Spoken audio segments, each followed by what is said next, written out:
Gracias por seguir con nosotros. Tenemos en los estudios al doctor Gotro, que ya viene a acompañarnos en la cita con el doctor Gotro. Y en esta ocasión vamos a estar hablando de un tema que ya él mismo nos ha indicado que es de alto interés. Se trata del sangrado digestivo bajo. Doctor, bienvenido. Un placer tenerle con nosotros. Laura, un Muy privilegio. contentos de verle plenamente recuperado. Sí, el mes pasado no pude estar con ustedes, me cogió el COVID, gracias al Señor fue todo, pasó todo normal, pero ¿Y a usted no le cumplí había mis dado el 14 COVID, días. doctor? ¿Eh? ¿No le había dado el COVID? No, nunca me Oh. había dado el COVID. Y tenía ya mis 3 vacunas que me ayudó muchísimo, pero soy adulto mayor y corría todos los riesgos que podían suceder en este Pero caso. gracias a Dios lo Gracias al Señor, superó. muy recuperado. Y muy complacido de estar con dos amigos tan queridos como Laura y Geraldino González. Y como siempre, leo una plegaria a nuestro Señor Jesús para que bendiga a todos y cada uno de los hogares que estén con nosotros. Bueno, doctor, este tema de las infecciones digestivas, sangrado digestivo bajo, en términos popular, ¿cómo se definiría eso? Sí, fíjate, esto es muy importante para el país y para la gente que nos ve y nos ha seguido durante estos, para gloria de Dios, estos últimos 10 años que tenemos el privilegio de estar una vez al mes en matinal. Todo sangrado que sale por un orificio natural del organismo debe ser investigado y no perder tiempo. Ejemplo, un sangrado nasal que se llama epistaxis puede ser por ruptura de vasos sanguíneos, pero también puede ser por un pólipo. La hemoptisis es un signo de tuberculosis. Hemoptisis es toser y usted ver sangre en el pañuelo o ver esputos con sangre. El sangrado por los oídos se llama otorragia, puede ser incluso hasta una perforación timpánica y tiene que ir al otorrinolaringólogo.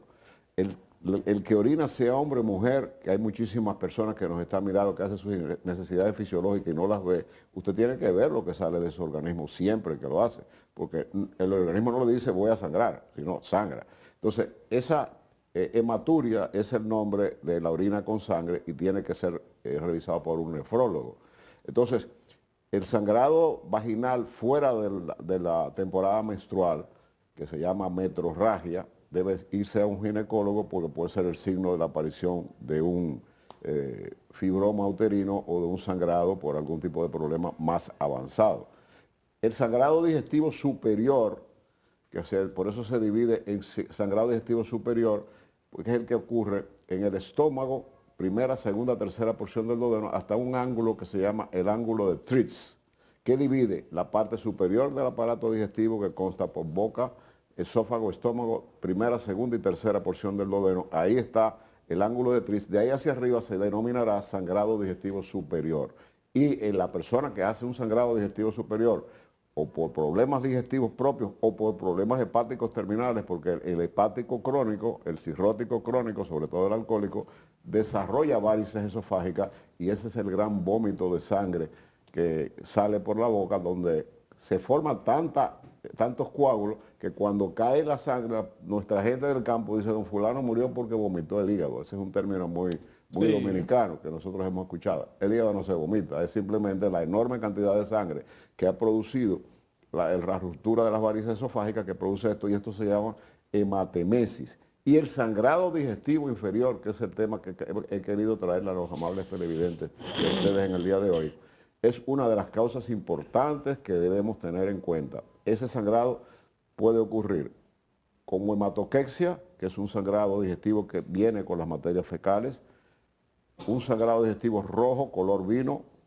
de sangre fresca, que puede ocurrir generalmente después de los 65 años. La causa más importante son las enfermedades de los divertículos del colon, pues tienen, ahí lo estamos mirando en pantalla, esos son los divertículos que se ven a través de una colonoscopía, que es un debilitamiento de la pared del colon, del intestino grueso, que tiene 4 capas, mucosa, submucosa, muscular y serosa. Es como cuando ustedes iban a Boca Chica, muchachos, que ustedes veían las gomas de los camiones con esa totuma, o el que montaste mucha bicicleta, y las niñas, pues cuando esa goma comienza a gastarse, esa bola que produce el tubo, esos son los debilitamientos de la pared del intestino. Ese es el sangrado más importante después de los 65 años, teniendo la particularidad que puede producir un shock hipovolémico porque es un sangrado masivo y que tiende a producir generalmente un problema importante que puede terminar en que el paciente haga una hipovolemia y haya necesidad incluso de transfundirlo. ¿Qué ventaja tiene la enfermedad diverticular? Que generalmente estos sangrados paran espontáneamente. Luego tenemos, se dice, lo digo siempre que hablo de los divertículos, que ese fue el problema del comandante Fidel Castro, que hizo una diverticulitis perforada. Cuando esos divertículos se perforan no hay tratamiento médico, es quirúrgico. Yo recuerdo cuando yo lo visité en Cuba siendo yo director del Seguro Social, que él hablaba mucho, casi todo el tema era de medicina. Bueno, él combinó a sus médicos, generalmente cuando hay una diverticulitis perforada, el método a realizar es hacer la cirugía, cortar el sitio donde se perforó y sacar 3 meses lo que la gente conoce como un ano contra natura, que es una colostomía, para descansar la parte del colon donde se perforó. Él le dijo a sus médicos que bajo ningún concepto lo sacaran de sala de cirugía con una colostomía. Y es claro, si tú estás sangrando masivamente porque estás perforado y hay una contaminación de materias fecales, si tú juntas el colon después que quitas la parte, la misma materia fecal desde que pasa, pues lo va a romper, que es lo que se llama una dehiscencia, y eso hizo él. Doctor, ¿usted quiere decir con estas explicaciones que da que cualquier persona que sangre por cualquier orificio Natural. de su cuerpo natural, no importa que no haya recibido un golpe, que no haya, inmediatamente debe acudir a un médico porque es un signo de alarma? Es como cuando tú tienes, ahí tiene Laura su computadora, que la computadora prendió, todo, yo estaba bien anoche, algo tiene la computadora. Como tú vas en un carro caminando y se te prende una luz roja, si tú no te paras a la derecha, estás expuesto a quedarte. Ese es un signo de aviso, de alarma de que tu organismo te está diciendo, chequéame. Entonces, otra causa de sangrado son malformaciones congénitas vasculares, que se las puse en la pantalla para que ustedes la vean, que son unas convergencias de venas y vasos que pueden hacer que esto se rompa y que pueda producir un sangrado rectal. La tercera causa de sangrado rectal son las colitis amibianas. Por ejemplo, una amebiasis intestinal puede producir a largo plazo un sangrado por la erosión que produce la enorme cantidad y las amebas que se van pegando al intestino, pues puede producir una colitis amibiana. ¿Qué realmente son las amebas? Las amebas son parásitos que pertenecen al grupo de los protozoarios, entre lo que está la Giardia lambda, que es la más importante, y llamo la atención de que la mayoría de nuestros vegetales, que son de los más lindos que existen en el mundo, tomate, lechuga, etcétera, están cultivados en un valle donde no hay letrinización. Por eso la amebiasis, la giardiasis y esos tipos de trofozoitos que puede ser grave desde el punto de vista si usted se descuida y pasa muchos días en que usted comienza a tomar medicina para parar la diarrea y no busca la causa, no se hace un coprológico, usted corre el riesgo de desarrollar una colitis amibiana que se manifiesta con sangre, pus y moco, muy parecida a la enfermedad inflamatoria intestinal que en este país nos está mirando cantidad de personas que padecen de enfermedad inflamatoria intestinal, que es una enfermedad crónica, no tiene cura, pero sí tiene tratamiento que consiste en que el organismo, una de las teorías que existe, están 2 afecciones dentro de las enfermedades inflamatorias intestinales, como es la colitis ulcerativa, que tenemos fotos para que ustedes la vean y lo vea el público, y la enfermedad de Crohn. La colitis ulcerativa se cree, y la enfermedad de Crohn, que una bacteria se posó en tu organismo y el organismo no la reconoció y te ataca a ti mismo. Tu bacteria que entró a tu cuerpo, en vez de salir en su debido momento, sigue en el cuerpo desarrollándose. Y es lo que se llama una enfermedad autoinmune. Doctor, ¿qué incide en ese tipo de enfermedades? ¿Comida con mucho picante, comida con mucha grasa o qué? No, las hemos ido mencionando, perdón, las hemos ido mencionando desde la más frecuente, como es la enfermedad diverticular, que ocurre después de los 65 años, por un debilitamiento de la pared del intestino, donde hay una enorme cantidad de inervación de vasos y sangre, y de vasos sanguíneos, y de los cuales, cuando se rompe alguno, produce la rectorragia masiva o la hemorragia digestiva. Pero en el caso de la angiodisplasia es algo con lo que tú naciste. Es una enfermedad, es una afección congénita que puede pasar desapercibido el resto de la vida. ¿Cuáles son, doctor, entonces las previsiones que tienen que tomar los pacientes para evitar que una de estas condiciones pueda evolucionar? Mira, de cada 10 pacientes de más de 65 años, 8 van a desarrollar una enfermedad diverticular. La enfermedad diverticular es propia de la quinta y sexta década de la vida. Hay personas que se le descubre una enfermedad diverticular en una autopsia que nunca hacen ningún tipo de complicación, pero una gran parte de pacientes presenta las complicaciones que hemos esbozado. La inflamación de esos orificios o esos hoyitos que ustedes vieron, el debilitamiento de la pared, el sangrado y la más común de todas, que es la inflamación de una infección de los divertículos que se llama diverticulitis. Eso le ocurre generalmente a personas después de los 60 años.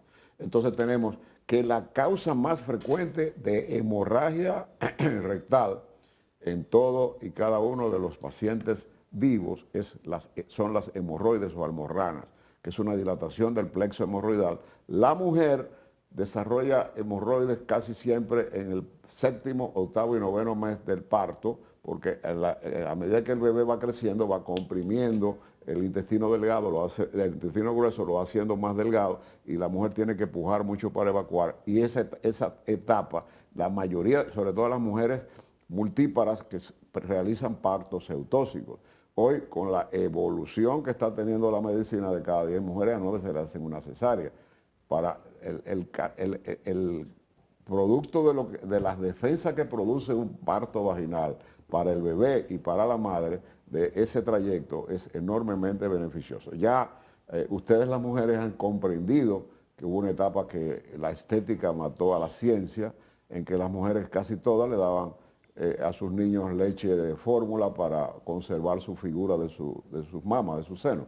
Se ha comprobado que la lactancia materna, que ya es una realidad en nuestro país, ya de cada 10, incluyendo muchachas jóvenes, porque desgraciadamente en la República Dominicana las jóvenes salen embarazadas muy prematuramente en relación a su preparación que debieran tener, pues entonces este tipo de concientización de una mayor promoción de la lactancia materna ayuda al sistema inmunológico increíblemente al bebé. Que debería empezar por los médicos y no empieza ahí, al contrario, en los Sí, hospitales y clínicas se promueve el consumo de fórmula. Eso es correcto, pero lamentablemente desde el punto de vista de la Sociedad Dominicana de Pediatría y de la Sociedad Dominicana de Perinatología, se ha logrado que una enorme cantidad de madres ya le den a sus niños su lactancia materna. Muchas... Por experiencia propia, doctor, las que lo logran es a pesar de las presiones que se reciben en las clínicas. Con refuerzo. Y del poco seguimiento a los médicos con ese tema. Y la gran crítica, igual pasa con las cesáreas, claro, que en la inmensa mayoría de los casos es una decisión médica, no de la Tú paciente. sabes que la mayoría de muchos ginecólogos van a programas de televisión y hablan de la enorme cantidad de cesáreas. República Dominicana, de cada 10 mujeres de clase media hacia arriba y hasta en las mismas maternidades, se resuelve más rápidamente que no el proceso de un parto puede durar 48 a 72 horas. Una cesárea dura 45 minutos. Desde que el médico abre, saca el bebé y cierra, y ya se acabó el problema. Ya el problema es del pediatra o del perinatólogo. Entonces, la más temida de todas las causas, que es lo que quiero llevar al ánimo de nuestros amables televidentes como prevención, que ha sido el norte del grupo Telemicro de tratar de llevarle a través de nuestra persona durante estos últimos años, orientación y sobre todo no hablar de sustos, de que la gente se asuste, sino que aprenda que la prevención es fundamental. Esto lo hacemos en todos y cada uno de los medios del grupo. Doctor, ¿qué es lo que más provoca este tipo de infecciones digestivas? ¿Qué es lo que más provoca eso? Depende de a dónde se place. Tenemos en la parte superior de que el 50% de la población del mundo, y no escapamos, es portadora del Helicobacter pylori. Es la única bacteria que puede sobrevivir el ácido clorhídrico del estómago. Todas las bacterias, tú te intoxicaste con una leche batida o con una comida condimentada, esas bacterias que te deglutiste pasan por el estómago y van a desarrollarse en el intestino. La única bacteria que permite, porque vive del ácido clorhídrico y se nutre del ácido clorhídrico, es el Helicobacter pylori, que es una bacteria que puede ser cancerígena. Quiere decir que de cada 100 dominicanos, 50 somos portadores, y de ese 50, más del 18% desarrollan la enfermedad por Helicobacter pylori, llámese una gastritis superficial o atrófica o crónica, y la gastritis atrófica es precursora del cáncer gástrico. Pero el verdadero motivo de yo escogerles este tema a nuestros amables televidentes y compartirlo con ustedes es hablar de todas las causas de sangrado rectal, sin olvidar que la más importante de todas, que está ocurriendo a edades más tempranas que hace ya varios años, es el cáncer de colon y el cáncer colorectal. Lamentablemente, cuando un cáncer produce sangrado rectal, está en etapa avanzada.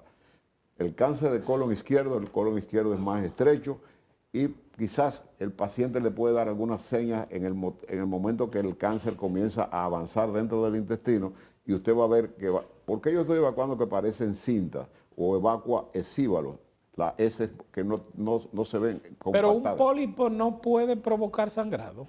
El pólipo, pero ya en etapa avanzada. El objetivo nuestro es demostrarle a las personas y hablar del peligro del sangrado rectal, que cuando un pólipo produce sangre ya está entrando, los pólipos tienen varias etapas, son hiperplásicos o adenomatosos, y el pólipo adenomatoso definitivamente desde que salió es precanceroso. Toma en crecer y toma en desarrollarse de benigno a maligno de 3 a 5 años, 4 o 5. ¿Cuál es el objetivo nuestro? Demostrarle a la gente que ya se sabe que preventivamente la colonoscopía, no esperando usted tener síntomas, sino realizársela a partir de los 45 años, la detección del pólipo durante este novedoso estudio, que no es doloroso, que usted no siente absolutamente nada y que puede ser la diferencia entre la vida y la muerte, es detectar y extirpar ese pólipo en el cual usted está curado. Si su colon no tiene ningún tipo de patología, usted se puede repetir la colonoscopía en 10 años. Si su colon tenía 1 o 2 pólipos y es un pólipo que ya ha tenido cambios, el último cambio hacia cáncer es el adenoma velloso. Metaplasia, displasia, adenoma velloso. Un pólipo encontrado en adenoma velloso es prácticamente un cáncer in situ, y esto conlleva a darle un seguimiento más cercanamente antes del año, a los 8 meses, repetir el estudio.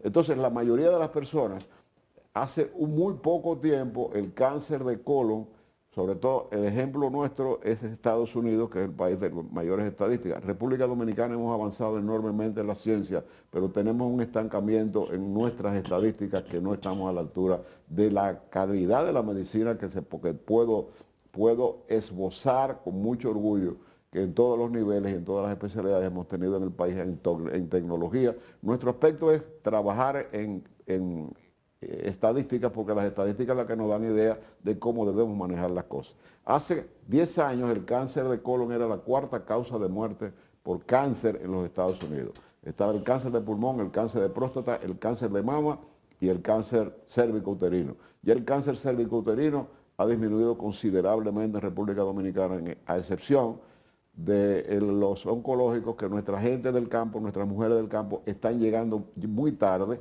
Y el cáncer cérvico-uterino tiene cura, pero cuando es avanzado da metástasis muy rápido. Usted habló de cáncer gástrico. ¿Eso es lo que la gente le llama cáncer en la garganta, algo así? No, cáncer gástrico es el cáncer del estómago. Y el Helicobacter pylori, la bacteria que me preguntaste, es una bacteria que se considera que es una bacteria que puede ser cancerígena. Es como el que desarrolla una esofagitis, inflamación del esófago, que cuando esa inflamación de esa gente que tiene ese ardor que quema hasta la garganta, que prácticamente no puede dormir, que lo despierta en la noche, que se pone ronco por el reflujo que sube de arriba, en muchas oportunidades desarrolla una enfermedad denominada, cuando ya sigue avanzando ese ácido hacia el esófago, que se llama esófago de Barrett, que es precanceroso. Pero se sabe que el Helicobacter pylori es precanceroso, que puede desarrollar el linfoma de Malt, y en una colonoscopía se puede detectar la posibilidad de que cuando tenemos una gastritis atrófica crónica, significa que ya tu mucosa gástrica está en cambios, que puede llegar a metaplasia y puede ser un cáncer gástrico. Sin embargo, el cáncer del estómago ha disminuido considerablemente en el mundo. El país de mayor incidencia de cáncer gástrico es Japón. En Japón no hay carne, en Japón se comen muchas conservas, y esto definitivamente se considera comida. La comida esta que ellos preparan, pescado crudo, cosas con conserva que usan mucha sal, se consideran sustancias cancerígenas, y los pioneros mundiales del avance de la tecnología de las endoscopías digestivas, precisamente son los japoneses. Los aparatos, incluyendo la de la cápsula endoscópica, que ellos trabajaron, que fue un israelí que la inventó, hemos tocado este tema acá con ustedes. La cápsula endoscópica, pero a nivel de, por ejemplo, el enteroscopio de doble balón, que es el milagroso instrumento que puede permitir la visualización de 8 metros de intestino delgado, que nada más teníamos por arriba hasta el duodeno y por abajo hasta el apéndice y el ilion terminal. Ya el tracto digestivo puede ser totalmente... Se está haciendo común, muy común ya la cápsula endoscópica. Seguro, porque tiene sus indicaciones que son patologías del intestino delgado. Porque tenemos las patologías gástricas, esófago, estómago y duodeno, se realizan a través de la esófago gastroduodenoscopía y la colonoscopía. También teníamos ese gran continente perdido. El intestino delgado, mucha gente se ríe cuando yo lo digo. El intestino delgado mide de 6 a 8 metros, que lo tenemos dentro de nosotros, más distancia de aquí de donde Laura.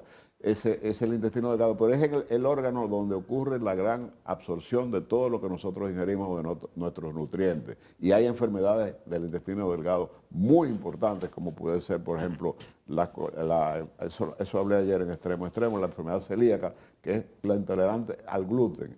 Yo tengo niños de 12, 13 años que comienzan a desarrollar la enfermedad, la enfermedad celíaca por problemas de no absorción del gluten.